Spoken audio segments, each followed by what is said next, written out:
I'm Sunny. I'm Randy, and this is Bourbon Wine and True Crime, a podcast where three amiable but randomly hostile friends sit down once a week to drink together virtually and discuss true crime. Hello, ladies. Hello. I love your description because I hate everyone today, actually.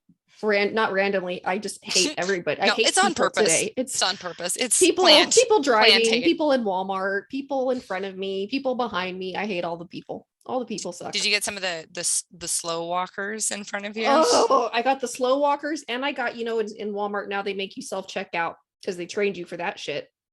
I paid and I'm trying to leave the self-checkout part, and there's two registers like side by side, and these two lovely ladies have their carts shoved right in the middle side by side with their screaming toddlers inside, and you can't get past them. So I've already paid for my 3 items and I just need to leave. Haven't I paid enough? I'm like, excuse me. Excuse me. They don't even fucking turn around. Don't even fucking turn around. I had to stand there and I'm like, it's just stuck behind this. There's fucking Seems people. Fine. Hate all the people. I'll do the shoulder tap and like smile way too wide. Hi, can you move? Can you move right now? Because I'd really appreciate it. Thanks. Yeah. That was the whole day. Oh my gosh. Anyway. Well, you guys, I'm just excited that we were able to get together. It's been a wild ride recently for everybody. Yeah. It's been a whole week today. Yep. So we are talking, we're kind of going way back into our arsenal of topics, and I'm dipping right back into our episode 1 story because I felt like we needed to revisit it. Those were such awesome cases. So we're pulling out Miss Mary Bell today, if y'all remember her. Well, do you recall? Before anyone goes and looks for episode 1, the audio was in fact don't. The audio was so bad, we pulled it. I am going to also redo my segment because that one case involving the 2 ladies is so fantastic. So that will be. I am not redoing. Are you redoing yours today, Sunny, or just at a later date? Later date. Yeah, because I want to redo. I'm not going to spoil it, but I think the first like 2 or 3 episodes that we did, I want to redo it because now I'm getting a little bit better at the research. But I remember a little bit about Mary Bell. She was the child. She was the child killer, known as the Tyneside Strangler. Yeah. Let's dive in. Tell us more. She was 10 years old at the time of her very first murder. So she's ambitious at an early age, and was a nice, ripe 11-year-old by the time she had murdered her second. And so we're talking about Mary Bell, and this is out of Newcastle upon Tyne. And so that's why she's nicknamed the Tyneside Killer, or the Tyneside Strangler. So her, let me see, I think I have her birth date. Yes, I do. Okay, I won't spoil it. It's down in my notes. All right, so she had 2 victims. Her first one was in May of 1968, and she killed her second victim in July of 1968. So she was arrested August 1st. So her criminal career was short-lived, very short. I thought that this happened because I remember you covering the case. For some reason, I thought it happened in like the 1800s because things in the past the 1950s, I feel like should be solved.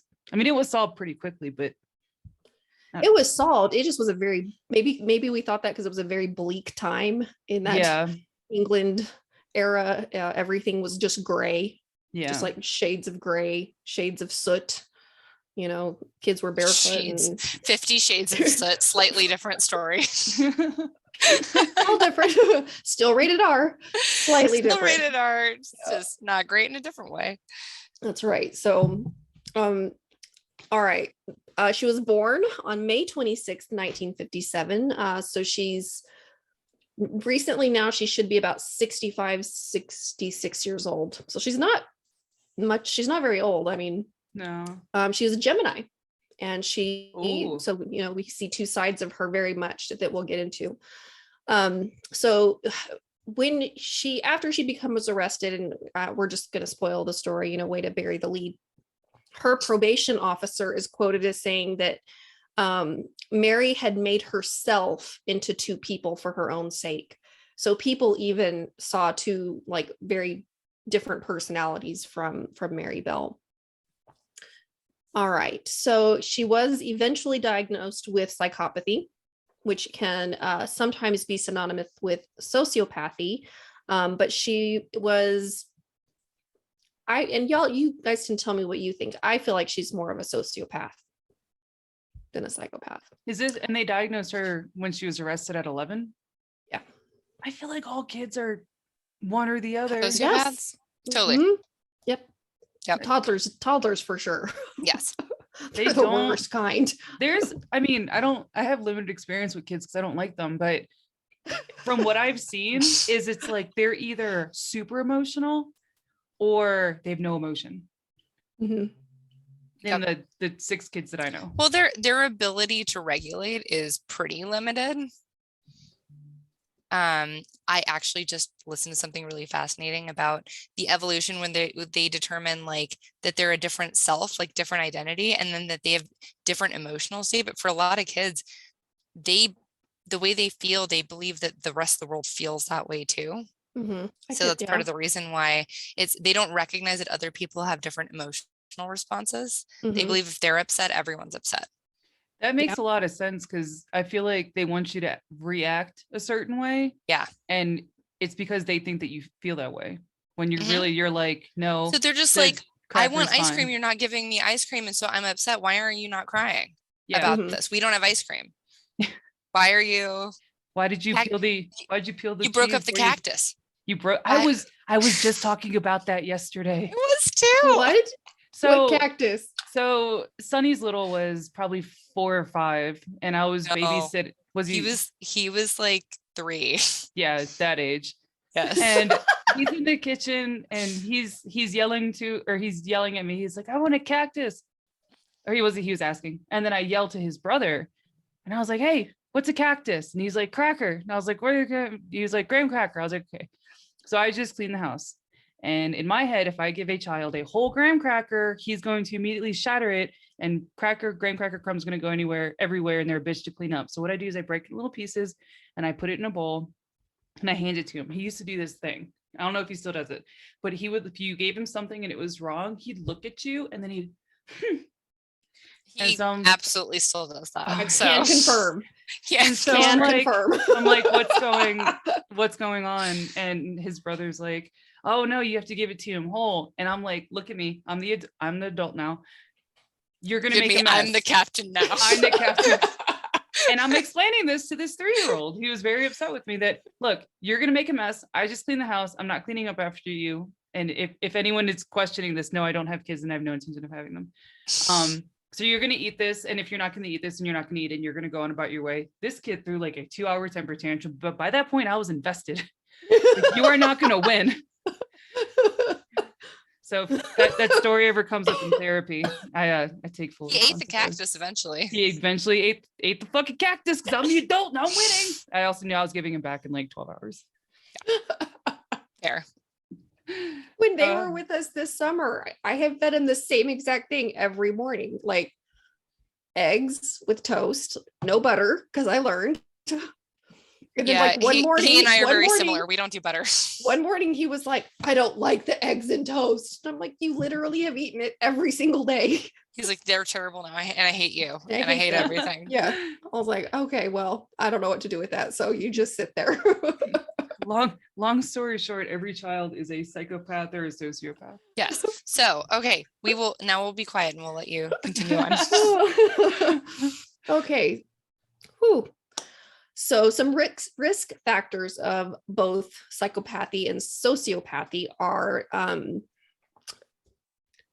family factors, including family history, poverty, and being neglected by their parents. And so Mary was certainly, she falls in all those categories. So when she was born in May of 1957, her mother was unwed. And so at that time, that was a big scandal. Yeah. Her mother was also mentally unstable, and her mom was one of 17 other children.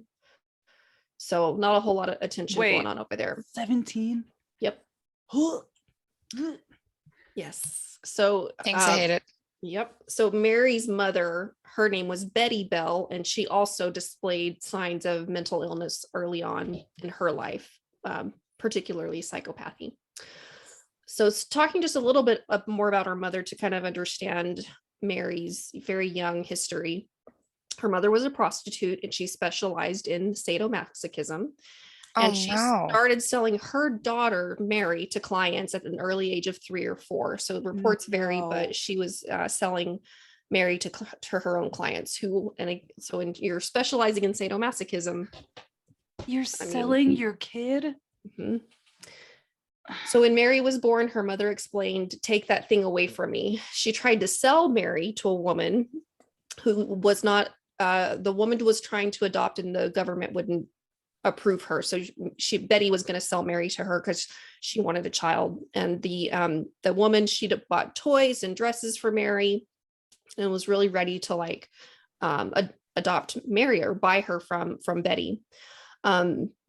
But Mary's sister followed her mother and brought Mary back to the family home. So the lady tried to buy her, but the mom like changed her mind, is like kind of what the report kind of says. So she could have had like a much better life, but unfortunately she's stuck with her mother. So in her early life, she was, wait, hold on. I think.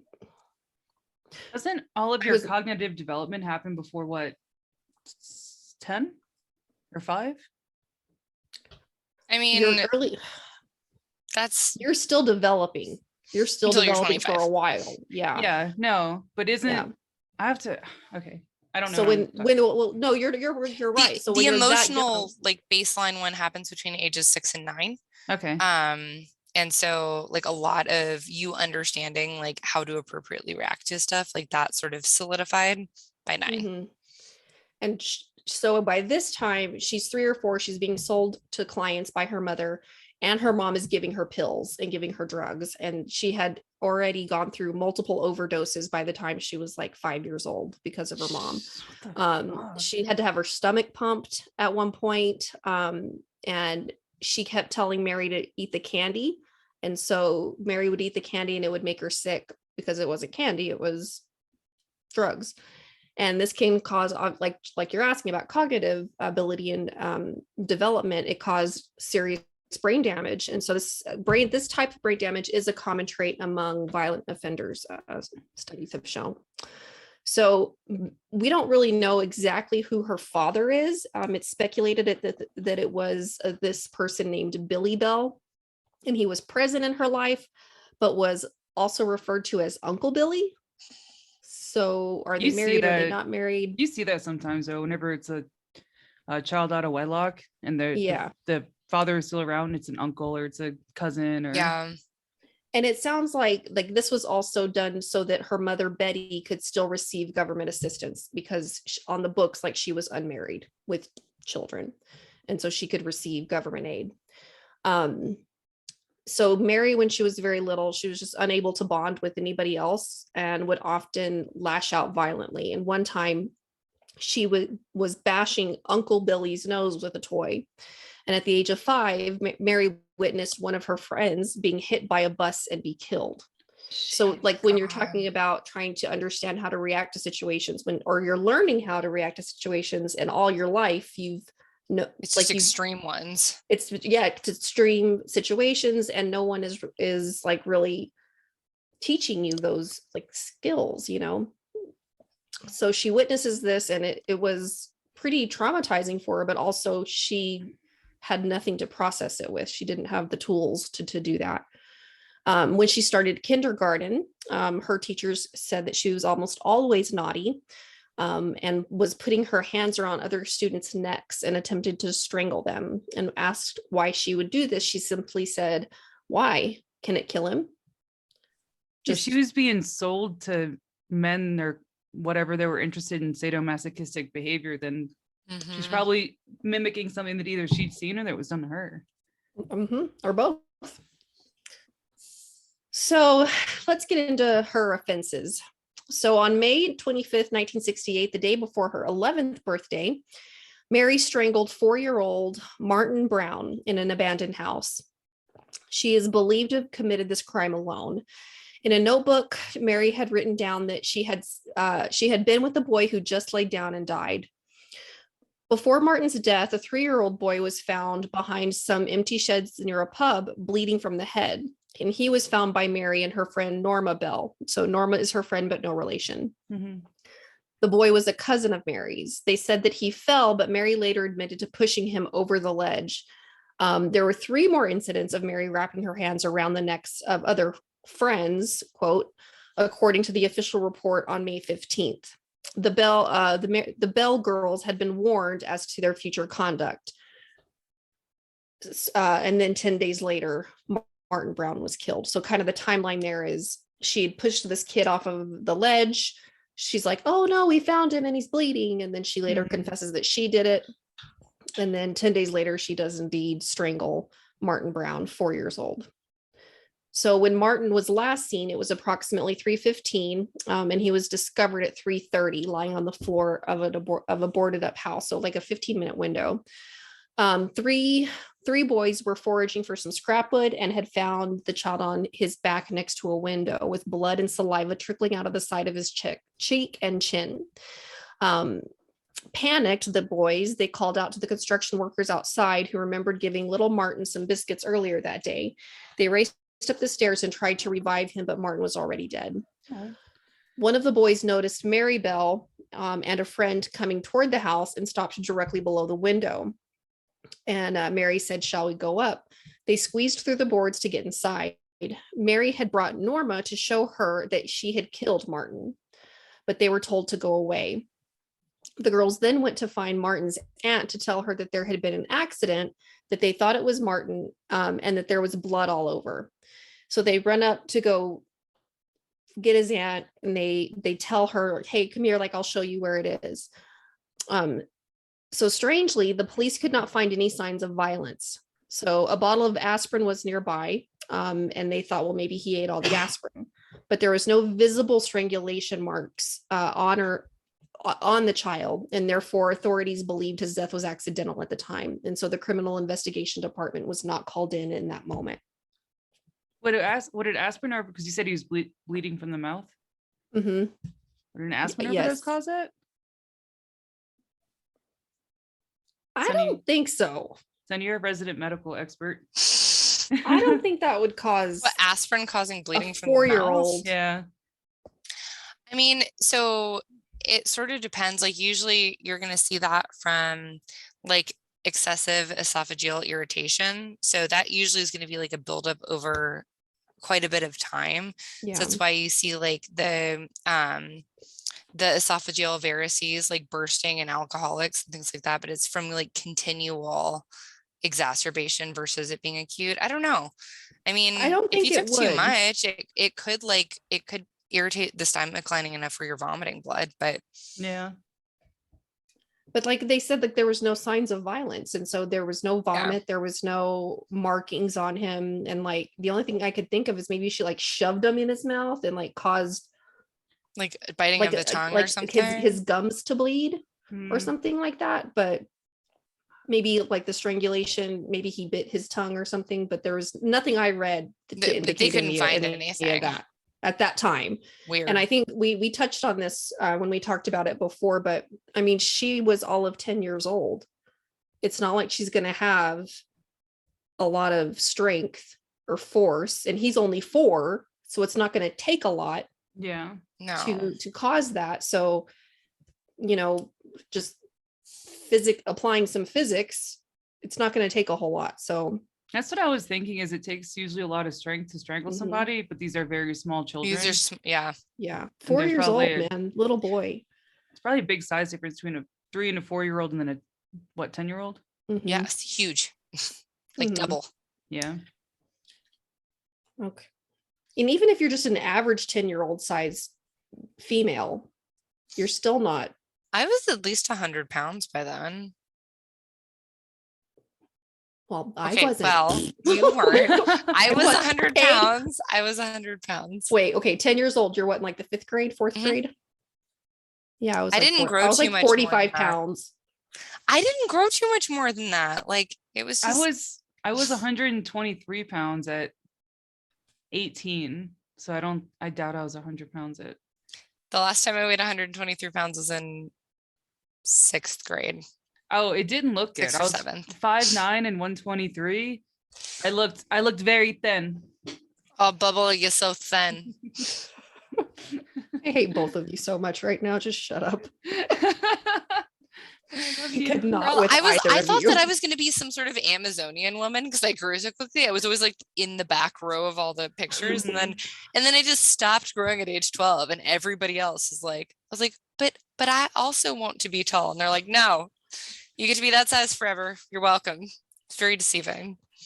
I was the smallest person in my class until I think the 9th or 10th grade. I was called Skeletor till my senior year, so I have a I little mean, we bit of still trauma call from you. No, that. I'm just kidding. Olive oil, Oh, Skeletor, yep. Skeeter. I was olive oil for a long time. Yeah. I don't remember the other nicknames. There All were those a lot. people can choke on their own vomit. Joke's on you, because they're all fucking fat now, bitches. Ha! Yep. I hate people. Going back to the beginning. Going back. Let's go back. We're fine. connecting. Everything's We're connecting. fine. Everything's fine. We are healthy, thriving adults. Okay. Anyway, going back to this young lady. So no signs of violence. So the official report on Martin Brown was declared. The cause of death was open. The Scotswood community couldn't simply let go of the tragic death, however, so they marched and protested against the dangerous conditions of the condemned buildings in the neighborhood. And I remember when I looked at these pictures of the area and looking at pictures of Mary, it's really sad. Like the conditions are just like all shades of soot. Horrible. 50 Shades of Soot. Yeah. Mm. So Martin's aunt is the one that was the most distraught over this death. But Mary and Norma were going over to her house and like asking questions and prying, and it was really giving her the aunt the creeps. And they kept asking her things like, well, do you miss Martin, and do you cry for him, and does June miss him? I think June was his mother. Can you do that in a little girl voice, please? Do you miss Martin, and do you cry for him? Does June miss him? Thanks, I hate it. I can try British if you like. Oh, Do you miss Martin? Do you cry for him? Does June miss him too? every nightmare I had tonight If there is been blamed like on a you. little girl Cockney accent, like going in, do you miss Martin?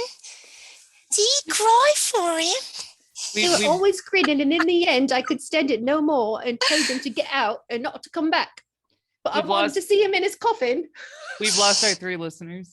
That's all right. It's okay. It's okay. No, You mean the 3 of us? I'll still listen to it. That's all right. I'm hanging around. So it was really creepy because Mary kept asking to see him in his coffin.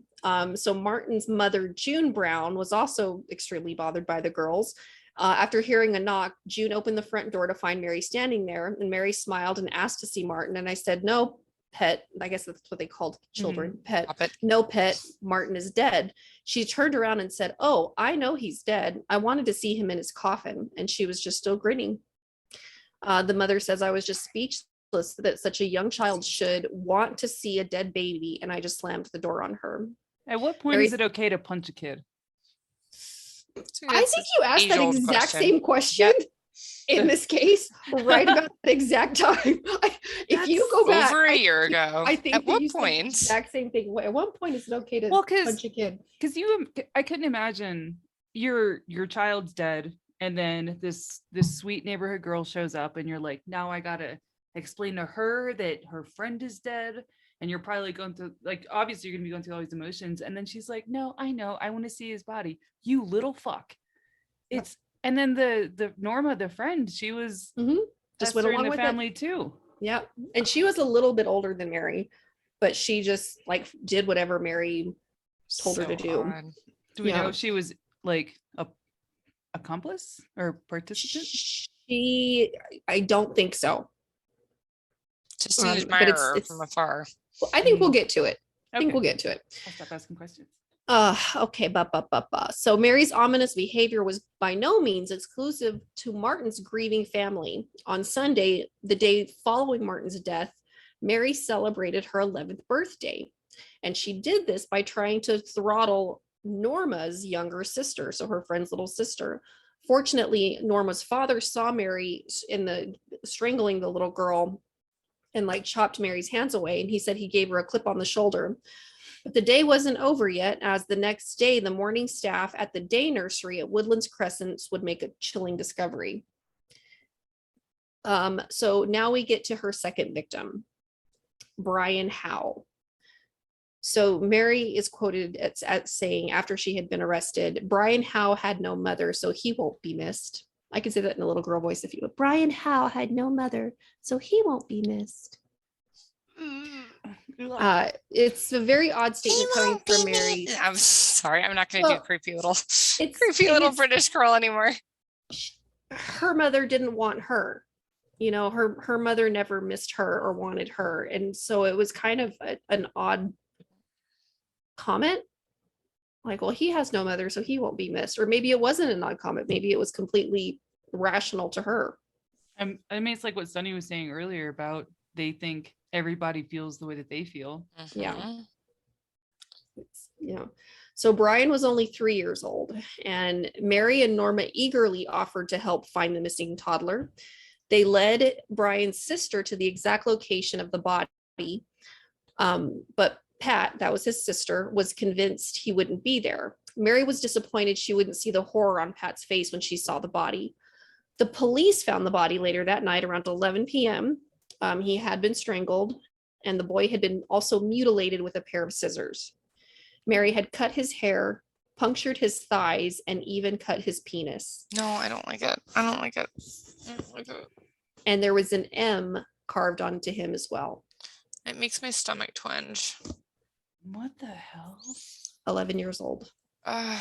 Among the children who stood out as suspicious to the investigators were 11-year-old Mary Bell and 13-year-old Norma Bell. Mary was evasive and acted strange. Norma was excited by the murders and remembers one authority. She was continually smiling as if it was a huge joke. As the investigation narrowed onto Mary, she suddenly remembered seeing an 8-year-old boy with Brian on the day he died. The boy hit Brian for no reason, she claimed. She had also seen the same boy playing with the broken scissors, but that boy had been at the airport on the afternoon Brian died.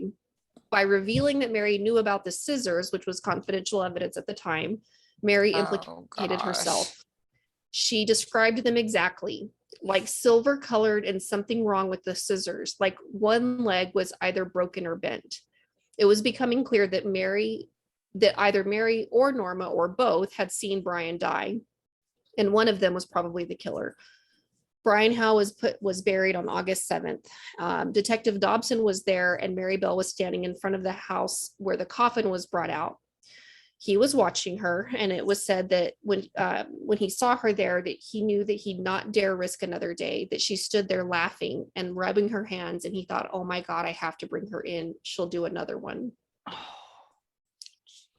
that's at the funeral? Yes. Oh. Mhm. Blech. So Mary, they were starting to kind of zero in on her. And when they start questioning her, she makes the admission. She tells one of her guards, murder isn't that bad. We all die sometime anyway. What's the worst that can happen to me? Would they hang me? Yikes. Like her considering her own death. I mean, doesn't her even bother her. childhood was so messed up. She Was- probably has not Would feared rather death for die. a long time. Yeah. She's probably not feared death for a long time. So here we get to Norma. So Norma and Mary were both tried for the murders. Norma was found not guilty. She kind of sang like a bird. But Mary was found guilty on 2 counts of manslaughter under diminished responsibility. Because Britain was not used to incarcerating little girls who murdered, the question of where Mary Good. should be placed, right? That's a valid problem to have. They didn't know where to put this 11 11-year-old. Mental hospitals were not equipped to take her, and she was too dangerous for institutions that housed troubled children. Eventually, the precocious murderess ended up in an all-boys facility, because she was that's even better, in an all-boys facility. Yeah, that sounds great. Yeah. Love that. So there would be more problems when puberty hit. Great. So despite this, psychiatrists described Mary Bell as someone with classic symptoms of psychopathy and intelligent, manipulative, and dangerous. At her trial, the judge said this girl is dangerous and therefore steps must be taken to protect other people. And he sent her to the Red Bank Secure Unit. And I have on here, and I'm sure I remembered who he was, but I don't remember who he is now. But this is the same facility that housed John Venables, another notorious child killer. I remember. So same place. Mary Bell proved to be a difficult inmate. After being transferred to a less secure facility in 1977, she and a fellow inmate escaped with the help of 2 young men who later sold the story to the tabloids, claiming she escaped from jail so she could get pregnant. In her brief time out, Mary did lose her virginity, which I feel like shouldn't be notable for some reason. I feel like that's kind of a violation of just also basic, like, given what her childhood was like, probably not. right? Same, right? Like, but what is virginity except a stupid concept applied only to women? There it is. Yes. There it is. Wait, but hang on. So she was in a girls' facility, was moved to a boys' facility, which, besides presenting the obvious problems, her victims were boys. Yes. Mm-hmm. And everyone was just like, yeah, no, yeah, that's a really solid plan, Greg. This Let's is go a with solid plan. Yeah. What is wrong with people? Okay. Hate people. It's fine. Everything's fine. There's nothing I could do. There's nothing I could do. There's nothing I could do.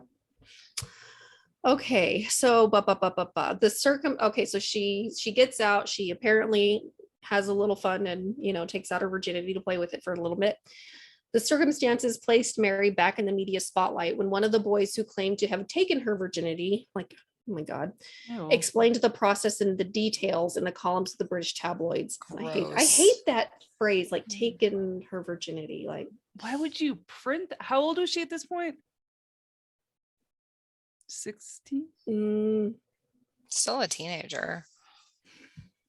I don't math when it comes to years. I was a terrible waitress. Yes. I was like, are you 21? Awesome. Great. Here's your alcohol. Either way, that's just gross though. Yeah. And like, you didn't have anything else to talk about? Right. Except a young woman, having consensual sex for the first time, probably. Right. Hopefully is consensual. Okay, so Mary's incarceration quote is fascinating because at some point she apparently became reformed. So when she was released at the age of 23, she went on with her life and had a daughter of her own. She claims to be a completely different person than the psychopathic killer she once was. So can a violent sociopath be cured? Was it possible that at the age of 11, she was still psychologically pliable? Was there a moral awakening, as one of the authors suggests? I don't. So her experience while incarcerated is worth reviewing. Mary Bell was housed at the Red Bank Special Unit from February 1969 until November 1973. Red Bank was a reform school, a portion of which was high security. By most accounts, the institution was well designed and reasonably comfortable facility with a supportive staff headed by James Dixon, a former Navy man who was known for his strong moral influence. Oh, yes. I have a mustache. So smart. Mr. Dixon provided structure and discipline for Mary as she came to respect. Real quick, why did we all have the same voice for him? just an observation. We all started out with okay, we're just gonna keep going. All right. Okay, so Mary Bell was released May 14th, 1980, and stayed in Suffolk. Suffolk? How do you say that? Suffolk. Hold on, I gotta pause my child. Normally I can say God. That. I'm looking it up because I know it for New York. It's Suffolk. It should be Suffolk. No, it's Suffolk. No, you're wrong. Suffolk? So she's released in May of 1980, and her first job, can you guess where it was? I remember this. I don't like it. Oh, can I You'll say let it come. It's gonna be there. It was at a daycare. Yep, a local children's nursery. I hate But it. eventually, the probation officer deems this inappropriate work for her. Hate it. Did they do a background check? I mean, it was 1980. They didn't do a background check on anything. Oh my God. You were like, you know that she was like, they hired me at this place. everything's fine. I'm gonna Gross. do a great job. So eventually she did take a job as a waitress. She did attend a university, but she got very discouraged, and so she did not stick with getting her education, which, you know what, it's not for everybody. That's okay. Yep. So she did move it back in with her very abusive mother, however. Oh no. And so after she moved in with her mother, she met a young man and became pregnant. And there was a great concern over whether she, who had murdered 2 children herself, would be able to become a mother and be a good mother. But she did fight for the right to keep the child that she gave birth to in 1984. So she did have to fight quite a bit to keep her baby. And so I feel like it's commendable for her to fight for that, but at the same time, like, maybe not a good idea. I mean, I don't I've know. spoken about this before. I did things as a kid that I would, I mean, not like I didn't hurt people or animals or anything like that, but I just did shit as a kid that was, I can't even begin to explain. Yeah. Just wild, shit. So again, it wasn't to the level of murder, but I can say that me personally, the person It was that murder light. It was murder adjacent. It was a lot of ruminating about murder, and but the person that like I was as a child, when I was as a teenager, and that I was as a, early 20s, and I'm now in my late 30s, are wildly different. Mhm. So Yeah. I think it is possible that I think people can change. I do too. but what I get caught up on is that she tried to work at a daycare. I was like, if you were really remorseful, I think like you maybe would just don't do that. don't.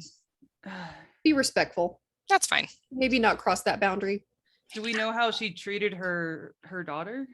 Yes. So I'll just kind of get to the meat and potatoes of her later life. She gave birth to her daughter.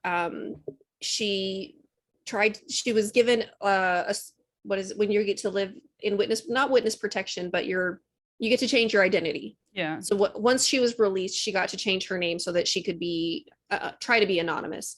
And so her and her daughter would go and move into small towns, and she would work at like odd jobs as a waitress or whatnot. But when like her neighbors would try to like find out her story, and then she would be eventually discovered, people would be very angry at her and want her out of their village or their time. Yeah, very fair. But it's not fair to her child. Like it's not her daughter's fault, right? That's not her responsibility. So they ended up having to like leave town in the middle of the night with like blankets over their head and try to like get somewhere to be safe. So it's never really said that she has flat out like said like, yes, I'm guilty of this. Yes, I did these crimes and I feel bad and I'm remorseful about it. Like she's never had those words, but her actions lead us to believe that she's reformed. She's a functioning member of society, that like she is kind of the exception to the rule, that she went through the system. She went through, the horrific trauma of being a child sex slave and to sadomasochists and a mother who didn't want her and these horrible things. And she came out the other end and became a mother herself. She was part of society. She became a grandmother and a loving grandmother. And there was a book written about her in the late 90s, and the author gave her part of the residual money from the book that was being sold, which angered a lot of the people, or it angered a lot of people, because a lot of Martin and Brian's family were still living at the time, and so they didn't appreciate that. And Randy, if you will give me permission to share my screen, I want to show you some pictures really quick before we just wrap this up in a neat little bow. It's going to be just a nice little bow that this crime is going to be wrapped up. Let's see. Wait, can we do little girl Cockney accent again? Is it? A little bow. No, that's terrible. I Do can't you remember how I want to be wrapped up in a nice little bow. Can I be in a bow? Like a little present? I'll be in a Little bow. present. Oh, you can't put me in a bow. Little present. I'm removing both of you. How do I give you permission? She's like unsubscribe. Yeah, it How do says I- host disabled participant screen sharing. Oh, I had to make you the host last time. Okay. Okay, Gonna show us a couple of pictures, are you? I do. Now you sound like Little Shop of Horrors. Oh, Audrey. Audrey. Okay, so close your eyes real quick. Hold on. All right. Okay, so this is okay. Now you can open your eyes now. So this is Mary Bell as a 10-year-old. No, I'm sorry. She's 11 in this picture. Look at this little sweet baby face. Oh. I mean, I know there's like some, like looking at her eyes, you're like, ooh. Okay, so here's like her May 25th, 1968. Again, when she's little, and these are the little boys. Oh no. Oh, babies. The one on the left is Martin, and the one on the right is Brian. Brian doesn't even look real. I know, he looks like a little doll. Baby. Oh, little cheeks. Little baby boy. Chubby, chubby Babies. cheeks. It's just So chubby she does cheeks. grow up, and she is released at 23 years old. And these little boys live to be 3 and 4 years old. And she had she pushed a third one, if you remember, she had a Right. third attempted Yeah. of her cousin, one of her cousins. Is she still around? She's alive. I think this is her right here, I Mm. believe. But she just tries to live in anonymity Mhm. with her daughter and her grandchildren. So that's the story of the Tyne Strangler. And her victims' families are still mourning the loss and the grief of their babies that were taken way too soon, and who can blame them? But also, what's the opinion on Mary Bell? Did she truly become a reformed person, or is she just a really good actress? Well, if so, she's kept up her act for a hot minute now. I mean, So that's it. That's the story of the Tyneside Strangler. Bravo. Bravo, The very madame. first case that I covered, and one that Bravo. golf clap, golf clap. Golf clap. Now I sound like salad fingers. Ew. Oh, gross. I don't know why Well, that's just grosses me out, but it does. Well, it's kind of a gross cartoon. Anyway. Yeah, we'll definitely be going through and revising our in particular our first episode was so bad that, Unclear I pulled it. why I'm single, ladies. I don't know why. I've tried to single. find you some good old Southern boys down here, but you just Hello, don't seem to be going for the fellas. bait. I don't know what it is. I don't know if it's the Calvin peeing on the American flag that's doing it for us, but I There's tried to nothing find you you a could boyfriend. do. There's nothing I could Maybe do. they should do speed dating at Wet and Wild.